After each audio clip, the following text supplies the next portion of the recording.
nandito na si client. Sige pa na dito. Yan. So, kung kayo papark to. Ito na lang, Sir Paul.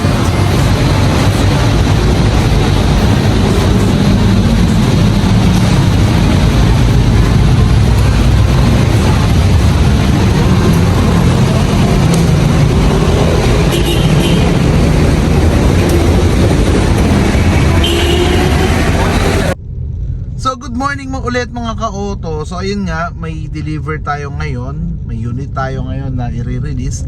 Toyota Race G Auto. Ang bilis lang ng process. Bank PO to mga ka-auto. Nung tinawagan ako ng manager ng bangko, nakakilala ko, ng kaibigan ko. Sabi niya kung may unit daw ako ng Toyota Race. Sabi ko meron. Available, nag-iisa. Sabi niya sige, mag-reserve na ako. Ayun, nung pina-reserve niya, tapos kinonfirm lang kahapon yung PO. Tapos ayun, release na agad, 3 araw lang. So ayun, BDO yung account. I-deliver natin to ngayon sa Baras, Rizal. So stay tuned mga ka-auto. Wait lang po, update ko po kayo sa mga susunod na kwento. Let's go. So ayun ang mga ka-auto, Baras, Tanay, Laguna, Quezon. Yan. Nabot na tayo ng paggabi mga ka-auto. Na-traffic kasi ako sa Ortigas. Sobrang lakas kasi ng ulan. Tapos may parang emergency, may aksidente. Sabi ko, traffic. Pero pinorward ko na sa client na ito po, ganitong oras po ako dadating. Siguro around 6:22, 6:23 na siguro. Siguro mga 15 minutes to 20 minutes andun na tayo. So nabigyan natin to ng discount around 40, pero hinirit ko na maging 50 yung Race G automatic natin. Normally walang discount to mga ka-auto ha, pero yun nga, nakahingi tayo ng discount. So yun nga, mapakash tayo, mapabank PO, mapapinancing, ay bibigyan ko kayo ng magandang deal. Ako bahala sa deal na para sa inyo. Yon. Ito, pakita ko lang sa inyo mga ka-auto. Ito yung buttons niya. Ito yung buttons niya para sa instrument cluster. Yan. Kung gusto mong baguhin yung settings ng brightness, ito pwede. Tapos ito naman sa audio, nag-bluetooth na ako, naka-bluetooth na ako kay client kasi nga medyo mahaba yung biyahe. So kailangan ko ng sounds. So para hindi tayo masyadong antukin. Ngayon, ito mga ka-auto, may lumabas dito kanina na parang gusto mo ba mag-break muna, mag-take ka ng coffee, ganun. Ang galing ng Race G at saka sobrang sarap i-drive mga ka-auto. Subcompact SUV, sobrang sarap i-drive nito. Sobrang gaang mga ka-auto. Ang sarap. Tapos presyo nito mga ka-auto is 942. Yung E 847. Siguro mas okay na yung E para sa akin kung bibili ako nito ha. 1.2 engine, tapos 847 lang yung presyo. Panalo na, diba? Kayo ba mga ka-auto, ano ba yung gusto nyong mabili? Race G ba o Race Automatic? Kung kayo yung bibili ha, panalo, ang ganda nito. May traction control din, ayan. O yan, ang lamig ng aircon. Tapos regular handbrake. Ito yung shift gear. Yan, dalawang charger. Yan, dalawang cigar lighter na charger, 12 volts. Tapos ito yung yan, settings ng brightness. Pero hindi mo siya masaset kapag uma-under ka. Kasi nga safety features, kailangan tumigil ka muna bago mo iset yung gusto mong iset. Yan. So malapit na tayo sa kliyente. Siguro mga 20 minutes andun na tayo. Prepare mo pa kasi siya ng dokumento. Ayun. Talagang dapat buti hindi niya kinuha kasi sobrang traffic. Pero traffic lang siya. So baka alas 7 siya dapating sa bahay nila kung kinuha nila, di ba? Baka gandahan, doon pa siya pipirma sa bahay nila. Ganun kasi ako pag nagde-deliver, doon ko siya pinapapirma sa bahay. So hihintayin niya na lang yung unit at yun nga, maya-maya ando na tayo. So maya-maya ulit mga ka-auto, kwentuhan ulit tayo. God bless po sa inyo, God bless po sa ating lahat. Bye! Yan mga ka-auto, tuturo ko ulit sa inyo. Dadaan ulit tayo dito. Di ba nung nag-deliver ako ng Avanza, dumaan tayo sa diversion road. Tinignan natin kung kaya ba, kasi marami nagtatanong kung kaya bang umakyat sa Baguio. Eh itong diversion road, ganun din naman. So aakyatin din natin. Titignan din natin kung makakakyat si Toyota Race G 1.2 engine. So ito na. In 5, 4, 3, 2, 1. O ito na diversion road ha. Ayan. Walang edit dyan mga ka-auto. Oh, may ayan, buti hindi siya tumitigil yung truck. Pero kayang-kaya. Ayan, oh. Oh, di ba? Basic sa Toyota Race. Paakyat to, ha. Paakyat to mga ka-auto. Oh, ang habang akyatin to, pero basic lang sa Toyota Race. Hindi siya nahirapan. Ayan, oh. Di ba? Ang habang paakyat nito. Galing. Ang lakas ng makina pala nito. Ngayon lang ako nakapag-deliver ng Toyota Race sa Rizal. Pag magde-deliver nga ako sa Rizal, dito ko dadaan para mapakita ko sa inyo na kaya talaga ng makina ng sasakyan. Ayan. Hanggang ngayon, umakyat pa rin ako. Mahabang akyatin to eh. Pero yun yung stiff. Ito yung tinatawag na diversion road dito sa Pinilla, sa Rizal. So kung napapadaan kayo dito, alam nyo kung ano yung sinasabi ko. Yan, ang haba oh. Ang habang akyatin yan. Oh, ayan oh. Diba? Kayang-kaya mga ka-auto. Oh, kwentuhan ulit tayo maya-maya pag malapit na tayo sa kliyente. Kasi pagbaba nito ay morong na. Then after, baras na. So, tara. Kwentuhan na ulit maya-maya. Let's go. So yun, dito na tayo sa baras mga ka-auto. Sinabi ko na rin sa client na malapit na ako. Ayun. Sabi niya wait lang kasi may iba kami ginagawa pa.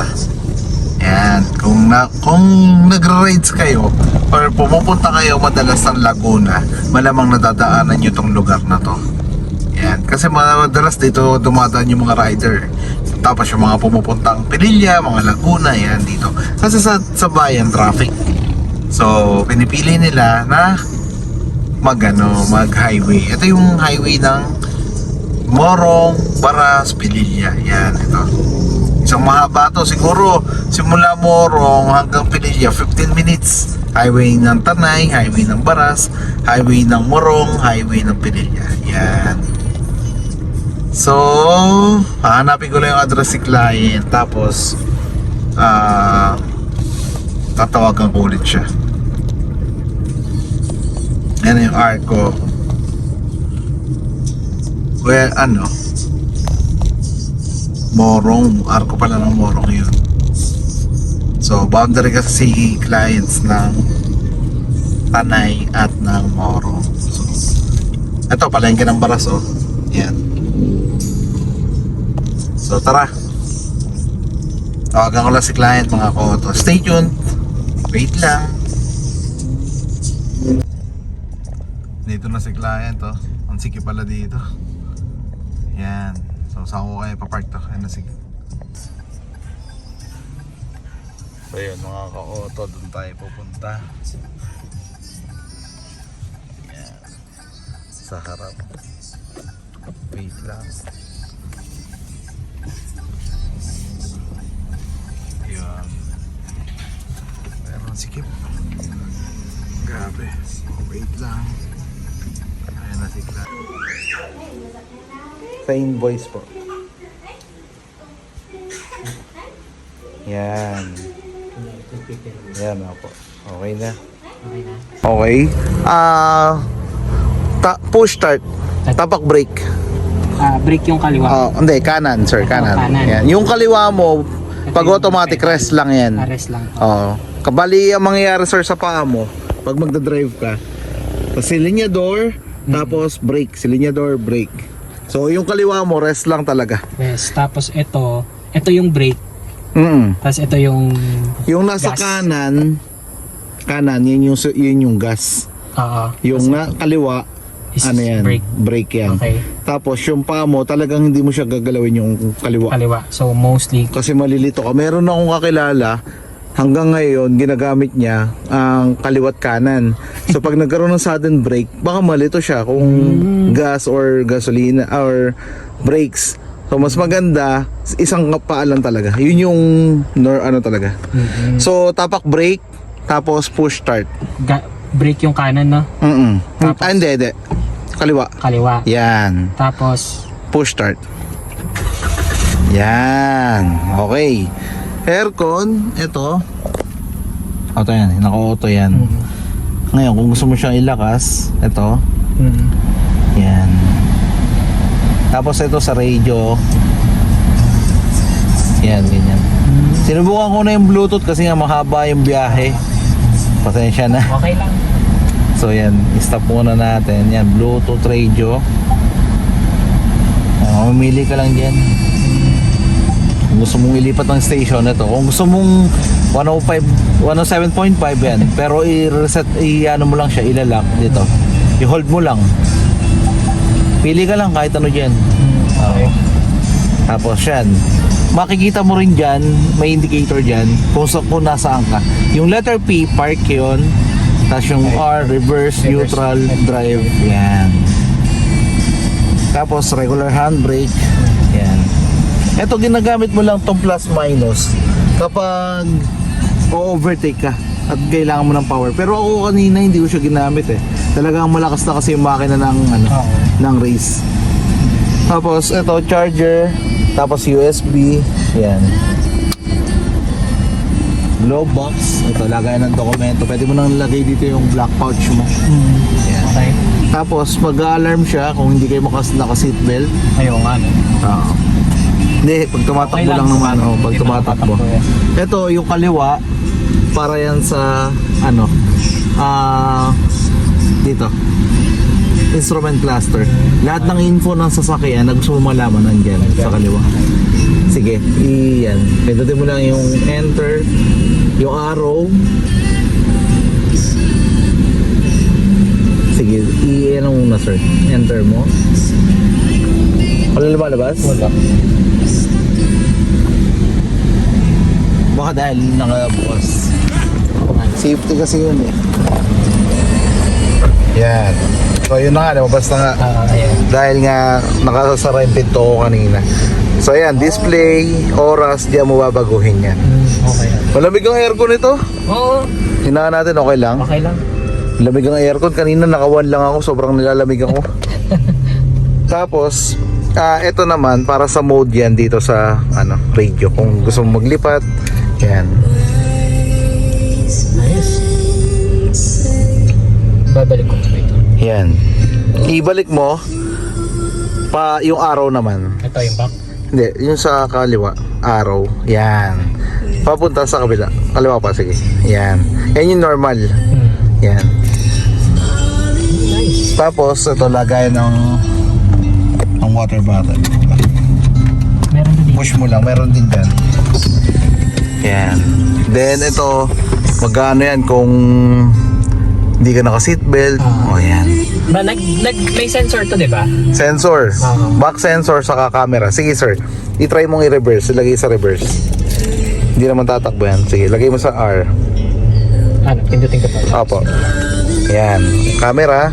Tapos yung sensor niyan, sir, kapag may tao o kaya bagay, tutunog siya. Papalapit ka ng papalapit, palakas ng palakas yung tunog. Yung tut tut tut. Okay. Yan. Yan yung camera. Medyo malabo kasi nga gabi na. Gabi na, Oh, pero pag sobrang linaw niyan. Pag araw. Nice. Ito yung rear defogger, sir. Halimbawa, nagmo-moist yung likod mo. Oo. Ito yung pipindutin mo. Pero kailangan, sir, hindi ganyan. Hindi lagi naka-on. Kasi pag naka-on yan at mainit yung araw, posibleng sumabog yung mo. yung salamin sa likod. Okay, okay. So, gagamitin mo lang to pag nagmo-moist. Then, i-off mo na lang din ulit. So, yun. Sa ano, sa rear view pagka ano, Sa rear, halimbawa, nagpo-fog. Ayan, Okay, okay. So, sara ko lang pa. Baka may question ka pa? Child lock. Child lock, sir, dun yun sa likod. Nandito sa, sa baba ng pinto. May buttons dito na ibababa mo lang. Parang, yun yung pinaka-lock niya. Okay, okay. Pagka i-off ko na, Pag i-off mo na, syempre, i-off muna natin yung aircon. Then, push start ulit. Yung radio. Yan, okay na, okay lang. Tapos yan, may nakalagay yan. See you. nice. So, ano pa? Kung may question ka, i-message mo lang ako. Sige, sige. Ano? Yun. So, yan yung invoice. Habang wala pang ORCR, yan yung ipapakita natin. Okay, okay. Yung ORCR natin, dadating 2 to 3 weeks. Tapos yung plaka kasabay na. Nice. So, yung ganun kabilis na yung process. Dati, hindi sa Matagal. Dati matagal. Alam ko, sa motor kasi matagal din eh. Oo. Ano ng motor eh. Diyos ko. So, dalawang susi, pouch, warranty, yan, sales invoice, owner's manual, yan. So, goods na, Sir Mark. Picture na lang tayo sa unit. So, yun mga ka-auto, nag-aantay tayo ng jeep. Ayun, may bus, ako, bus. Kaya lang dito dadaan sa amin eh. Ayun nga, nga. Kasi yung dadaan, so jeep na lang ang sasakyan ko para dumaan sa amin. Laki na lugawan, no? Dito sa Baraso. Maraming salamat po kay Sir Mark Francisco sa pagtitiwala. God bless po sa inyo, sir. Ayun, may bus. Ayan. Ayan, may patatin. Dito pa rin dadaan sa hintay-hintay lang tayo. Kahit jeep, pwede na ako. Sanay naman tayo sa jeep.